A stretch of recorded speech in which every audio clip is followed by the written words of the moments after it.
There is an old saying, tell me and I forget. Show me and I may remember. Involve me and I will understand. The last part of this statement is the essence of inquiry-based learning. Students, rather than learning passively from the teacher and memorizing facts, construct their own understanding and knowledge.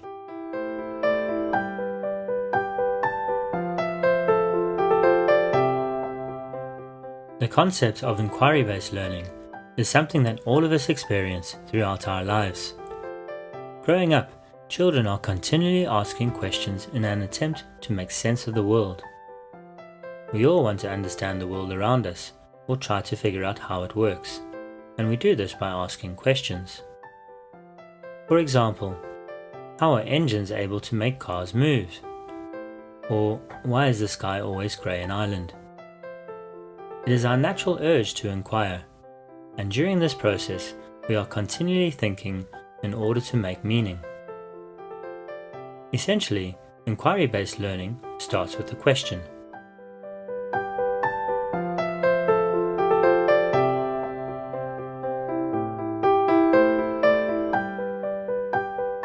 Many of us have grown up learning through traditional methods. In this approach, teachers act as the sage on the stage, passing on information from a textbook to the students in a step-by-step process. Success is then measured in the student's ability to recite this information with a focus on reproducing one correct answer. Inquiry-based learning is more dynamic than this, as it actively involves students in their own learning. Inquiry-based learning stems from John Dewey's constructivist theory that people construct their own understanding and knowledge of the world through experiencing things and then reflecting on those experiences. Constructivists believe that children learn best when they ask questions, investigate solutions, create new knowledge as they gather information, discuss their discoveries and experiences, and reflect on new knowledge. In other words, students' learning is not based on teacher-directed activities that stress recall, but rather they are learning the skills to synthesize, interpret, and evaluate information.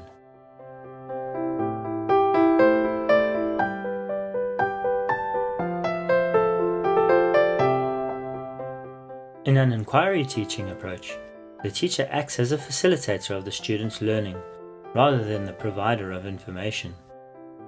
As well as having an excellent understanding of the content, the teacher also needs to carefully plan their learning units. This planning will involve the teacher either developing an open-ended question or devising a topic based on the curriculum for the students to determine their own questions. It will also involve designing exploration-type activities that activates prior knowledge and engages the students.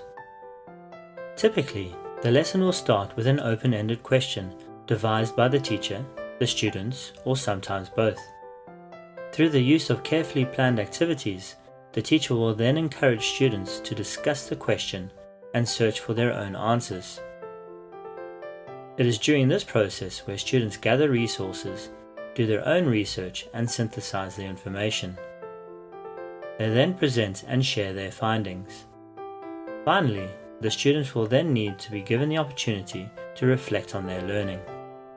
Through this process, students are building their own knowledge.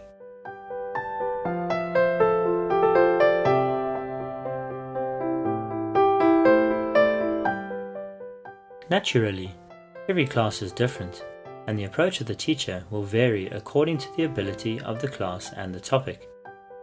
Teachers are able to utilize different levels of inquiry, from a structured approach to an open inquiry. There are essentially three levels of inquiry: structured, guided, and open. A structured approach is where the teacher mainly directs the inquiry. The teacher provides a question to be investigated, and they would then provide step-by-step instructions that will help enable the students to discover the answers.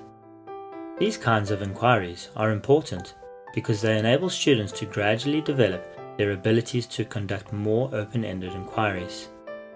It is also a good level to start for teachers who are new to inquiry-based learning. With guided inquiry, the teacher generally chooses the questions but the students would take more responsibility for establishing the direction and methods of their inquiry. The teacher plays an important role in guiding the inquiry. This could be through feedback or posing further questions that help lead the students in the right direction. In an open inquiry, the students take the lead in establishing the question and methods while the teacher takes on a supportive role. Having students ask the questions that guide their own investigations is the key to open inquiry and requires higher order thinking. It is also possible to use a combination of two types of inquiry, and this is called coupled inquiry. For example, the teacher could begin with the guided inquiry phase, followed by an open inquiry phase.